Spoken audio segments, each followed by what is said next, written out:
ಅಂದ್ರೆ ಇವರೆಲ್ಲ ಕಾಡಲ್ಲಿ ನಾವು ಹಂಟರ್ಸ್ ಗ್ಯಾದರರ್ಸ್ ಅಂತ ಏನು ಹೇಳ್ತೀವಿ ಆ ಕೆಲಸ ಮಾಡೋದಂತಂದ್ರು ಮಾಡಿ ತುಪ್ಪದ ಮೊನ್ನೆ ಅವ್ರ ಅಣ್ಣಂಗೆ ಅವ್ರಿಗೆ 7 ಜನ ಅಣ್ಣಂದ್ರು ಅವ್ರಿಗೆಲ್ಲ ಮುತ್ತಿ ಕಟ್ಟೋದು ಅಂತಾರೆ ಹೊಲದಲ್ಲಿ ಕೆಲಸ ಮಾಡೋರಿಗೆ ಎಲ್ಲ ಊಟ ತಗೊಂಡು 7 ಜನ ಅಣ್ಣಕ್ಕೂ ಎಲ್ಲರಿಗೂ ತಲೆ ಮೇಲೆ ಎತ್ಕೊಂಡು ಹೋಗ್ತಿದ್ರೆ ಮಧ್ಯದಲ್ಲೆಲ್ಲ ಅಡ್ಡ ಹಾಕಿ ನಾನು ತುಂಬ ಹಸ್ತೋಗಿದೆ ನನಗೂ ಊಟ ಹಾಕುವಂತ ಕೂತ್ಕೋತಾರೆ ಅವ್ನು ಯಾವ ರೀತಿ ಹೇಗೆ ಕೇಳ್ಕೊಂಡ್ರು ಅವಳು ಬರಲಾಗಲ್ಲ ಅಂತ ಏನು ಅಂಥ ಚೆಲ್ವೆ ನೀನು ಇಂಥ ಚೆಲ್ವೆ ಆದರೂ ಕೊಡಲ್ಲ ಅಂತ ಅಯ್ಯೋ ನಾನು ನಿಮ್ಮ ಅಣ್ಣನ ಥರ ನಾನು ಕೆಲಸ ಮಾಡಿರೋನು ಬೆವರು ಸುತ್ತಿ ಆದರೂ ಕೊಡಲ್ಲ ಅಂತ ಒಟ್ಟಿನಲ್ಲಿ ಏನು ಮಾಡಿದ್ರು ತಡ ಆಯ್ತು ಹೊರತು ಅವ್ರ ಹೊಟ್ಟೆ ತುಂಬಲಿಲ್ಲ ಅವ್ರಿಗೆ ಊಟ ಬಡಿಸ್ಲಿಲ್ಲ ಅಣ್ಣಂದ್ರಲ್ಲಿ ಕೂತಿ ಕಾದು ಸುಸ್ತಾಗಿ ಅವ್ರ ಹತ್ರ ಇದ್ದಿದ್ದು ಈ ಬೇಟೆ ನಾಯಿಗಳನ್ನ ಚೂ ಬಿಡ್ತಾರೆ ಎಲ್ಲಿದ್ದಾಳೆ ಕರ್ಕೊಂಡು ಇರುತ್ತೆ ಯಾರು ಅಟ್ಯಾಕ್ ಮಾಡಿರ್ಬೋದು ಏನೋ ಪ್ರಾಬ್ಲಮ್ ಆಗಿರೋದು ಅಂತ ಅಷ್ಟು ಕಾಡು ನಾಯಿಗಳು ಅಂದರೆ ಹುಲಿ ಥರ ಇರ್ತೇವೆ ಬಂದಿದ್ದ ಶಿವನ್ ನೋಡಿ ಎಲ್ಲ ಮೆತ್ತಗಾಗಿ ಎಲ್ಲ ಒಂದು ಸುತ್ತ ಕೂತ್ಕೊಂಡ್ಬಿಡ್ತಾರೆ ಸರಿ ಇನ್ನೂ ಅಷ್ಟಾದ್ರೂ ಬರಲಿಲ್ಲ ಅಂದ್ಬಿಟ್ಟು ಅಣ್ಣಂದ್ರೆ ಬರ್ತಾರೆ ಅಣ್ಣಂದ್ರು ಬಂದಾಗ ಅಲ್ಲಿ ಬರಕ್ಕೆ ಮುಂಚೆ ಶಿವ ಹಾಗೆ ಮಾಯ ಆಗೋಗ್ತಾರೆ ಸರ್ ಎಲ್ಲಿ ಹೋದ ಇವ್ರಿಗೆ ಏನು ಹೇಳಬೇಕು ಗೊತ್ತಾಗಲ್ಲ ಇಲ್ಲ ಏನೋ ತೊಂದರೆ ಆಗೋಯ್ತು ಬರೋಕ್ಕಾಗಲಿಲ್ಲ ನನಗೆ ಅಂತ ಹೇಳ್ತಾರೆ ಸರಿ ನಡಿ ಮನೆ ಕಡೆ ಹೋಗೋಣ ಅಂದರೆ ಮನೆಗೆ ಹೋಗೋಷ್ಟೊತ್ತಿಗೆ ಅಲ್ಲಿ ಮತ್ತೆ ಬರುವಿನ ರೂಪದಲ್ಲಿ ಬಾಗಿಲಲ್ಲೇ ಇರ್ತಾರೆ ಮನೆ ಒಳಗಡೆ ಸೇರಿಸ್ಕೊಂಡು ಆಯಿತು ನಮಗೆ ಇಲ್ಲಿಂದ ನೀನೇ ಸಹಾಯ ಮಾಡಬೇಕು ಅಂತ ಹೇಳಿದಾಗ ದಿನ ಅವ್ರ ಹಸು ಮೇಕೆ ಇದನ್ನೆಲ್ಲ ನೋಡ್ಕೊಳ್ಳೋಕೆ ಶಿವ ಹೋಗ್ತಿದ್ದಾನೆ ಅವ್ನು ವಾಪಸ್ ಬರೋಷ್ಟೊತ್ತಿಗೆ ಹತ್ತಿದ್ದು 40 ಆಗೋದಂತೆ ಮಾರನೇ ದಿನಕ್ಕೆ 400 ಆಯ್ತಂತೆ ಹಾಗೆ ಅಷ್ಟು ಸಮೃದ್ಧಿ ಆಗೋಕ್ಕೆ ಶುರು ಆಯ್ತಂತೆ ಸರಿ ಇವ್ರಿಗೆ ಕೊಟ್ಟು ಮದುವೆ ಮಾಡೋದು ಅನ್ನೋದು ಕೂಡ ನಿಶ್ಚಿತಾರ್ಥ ಆಗುತ್ತೆ ಅಷ್ಟರಲ್ಲಿ ಪಾರ್ವತಿ ಗೊತ್ತಾಗಿ ಪಾರ್ವತಿ ಮುಗಿಸ್ಕೊಂಡು ಓಡ್ ಬಂದಂತೆ ಬೇಡ ಅವಳ ಮದುವೆ ಆಗ್ಬೋದು ಅಂತ ಇವತ್ತಿಗೂ ಕೂಡ ತುಪ್ಪರಿ ಮಲ್ಲಮ್ಮಂದು ದೇವಸ್ಥಾನ ಇದೆ ಆ ಗೊರವಯ್ಯ ಏನು ಬಂದ ಆ ರೂಪದಲ್ಲೇ ಇವುಗಳೆಲ್ಲ ಇವತ್ತು ಇರುತ್ತೋ ಅದಕ್ಕೆ ಆ ಶಿವನ ಶಕ್ತಿ ಇವುಗಳಲ್ಲೂ ಇದೆ ಅನ್ನೋದು ಒಂದು ನಂಬಿಕೆ ಇನ್ನೊಂದು ಕಡೆ ರಾಕ್ಷಸರಿದ್ರು ಆ ರಾಕ್ಷಸರನ್ನ ಸಂಹಾರ ಮಾಡಿ ಅವರ ಚರ್ಮದಿಂದ ಮಾಡಿರುವಂಥದ್ದು ಡಮರು ಇಂಟೆಸ್ಟೈನ್ಸ್ ಇಂದ ಆ ರೂಪ್ಸ್ ಕಟ್ಟಿರೋದು ಆ ಹಲ್ಲುಗಳು ಆ ಕವಡೆಗಳು ಅದೆಲ್ಲ ಆ ನರಗಳು ಹಾಗೆ ಅಂದ್ರೆ ಆ ರಾಕ್ಷಸನ ಸಂಹಾರ ಮಾಡಿದ್ದ ಆ ರಾಕ್ಷಸನ ಥಿಂಗ್ಸಿಂದ ಅವ್ರ ಕಾಸ್ಟ್ಯೂಮ್ ಫುಲ್ ರೆಡಿ ಆಗಿರೋದು ಅನ್ನೋದು ಇನ್ನೊಂದು ಅಂದ್ರೆ ಬೇಸಿಕ್ಲಿ ಯಾವಾಗಲೂ ಸತ್ಯಕ್ಕೆ ಜಯ ಒಳ್ಳೆಯದಕ್ಕೆ ಜಯ ಅನ್ನೋದನ್ನು ಕೂಡ ಅವರು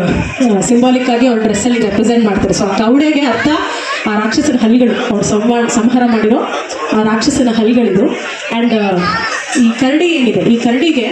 ತುಂಬ ಶಕ್ತಿ ಇರುತ್ತೆ ಮುಂದಕ್ಕೆ ಏನೇನಾಗುತ್ತೆ ಅದೆಲ್ಲನೂ ಅದಕ್ಕೆ ಗೊತ್ತಾಗ್ತಿರುತ್ತಂತೆ ಪ್ರಾಣಿಗಳ ಭಾಷೆಯಲ್ಲಿ ಗೊತ್ತಾಗುತ್ತಂತೆ ಇವರು ಕರಡಿಗಳನ್ನು ನೋಡ್ಕೊಳ್ಳೋದ್ರಿಂದ ಆ ಕರಡಿಗಳನ್ನು ಸಾಕಿ ಅದರ ಶಕ್ತಿ ಇವರು ತಲೆ ಮೇಲೆ ಇಟ್ಟಿರ್ತಾರಲ್ವ ಅದರಿಂದ ಇವ್ರಿಗೆ ಮುಂದೆ ಏನಾಗುತ್ತೆ ಅಂತ ಗೊತ್ತಾಗುತ್ತೆ ಅಂತ ಹೇಳ್ತಾರೆ ಅದಕ್ಕೆ ಚಿಕ್ಕ ಮಕ್ಕಳಿದ್ದಾಗ ಭಸ್ಮ ತಗೊಂಡು ಉಫ್ ಅಂತ ಹೇಳಿ ಮುಂದಕ್ಕೆ ಏನಾಗುತ್ತೆ ಹಿಂದಕ್ಕೆ ಏನಾಗಿತ್ತು ಅಂತೆಲ್ಲ ಕತೆ ಹೇಳ್ತಿದ್ದು ಗೊರವಯ್ಯರು ಅಂತಾನೆ ನಾವು ಹಳೆ ಕಾಲದೆಲ್ಲ ಕರ್ಕೊಂಡು ಬರೋರು ಕರಡಿ ಇಟ್ಕೊಂಡೇ ಜೊತೆಗೆ ಬಂದು ಭಸ್ಮನೆಲ್ಲ ಮಾಡಿ ಉಫ್ ಮಾಡಿ ಹೀಗೆ ಮುಖಕ್ಕೆ ಹಿಂಗೆ ಮಾಡೋರು ಅವಾಗ ನಮ್ಗೆ ಯಾವ ದೃಷ್ಟಿನೂ ತಟ್ಟಲ್ಲ ನಮ್ಗೆ ಯಾವುದು ಕೆಟ್ಟದಾಗಲ್ಲ ಅಂತ ಸೊ ಇದು ಒಂದು ಈ ಗೊರವರ ಕುಣಿತದ ಹಿನ್ನೆಲೆ ಬೇಸಿಕ್ಕಾಗಿ ಇವರೆಲ್ಲ ಮೈಲಾರ ಲಿಂಗನ ಆರಾಧಕರು ಅಂತ ಹೇಳ್ತಾರೆ ದೀಕ್ಷೆ ತಗೊಂಡು ಆ ದೀಕ್ಷೆ ತೊಟ್ಟಾದ್ಮೇಲೆ ಮಾತ್ರ ಅವ್ರು ಈ ನೃತ್ಯ ಮಾಡೋದಕ್ಕೆ ಸಾಧ್ಯ ಈಗ ಇನ್ನೊಂದ್ಸಲಿ ಮಾಡೋಣ ರೆಡಿ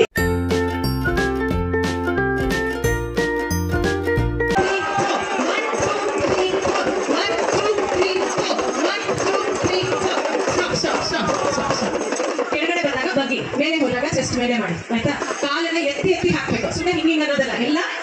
ಎತ್ತಿ ಹಾಕ್ಬೇಕು ರೆಡಿ 1 2 3 ಗೋ 1 2 3 ಗೋ 1 2 3 ಗೋ ಎತ್ತಿಗಲು ಕಾಲನ್ನ ಎತ್ತಬೇಕು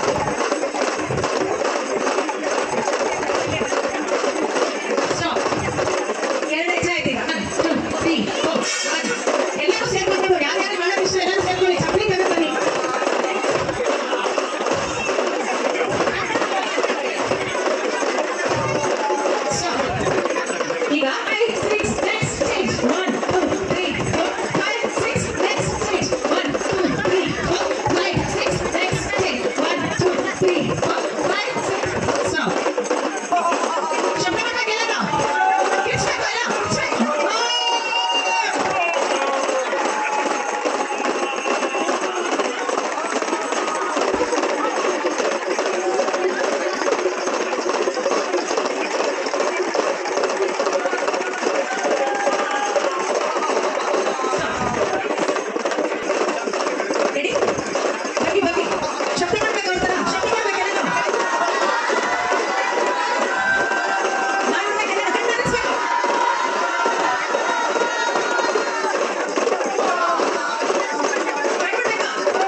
ನಿಮ್ಮ ಬಿಸ್ನೆಸ್ ಪ್ರಮೋಷನ್ಸ್ಗಾಗಿ